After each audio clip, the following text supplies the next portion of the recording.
বেটা তুমি কোথায়? আমি এখানে। আমার বাপ বলে তুই আমার বেটা বলছিস?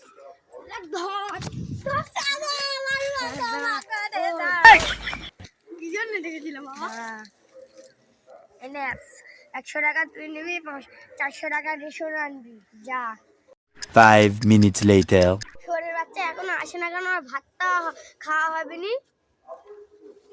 हे प्रभु हे हरि राम कृष्ण। যাচ্ছি গেলে আমি জিতে আছি।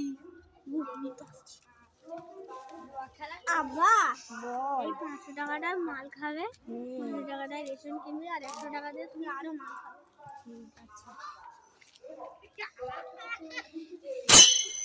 তাহলে সব নকল টাকা দেখে শরীর বাচ্চা।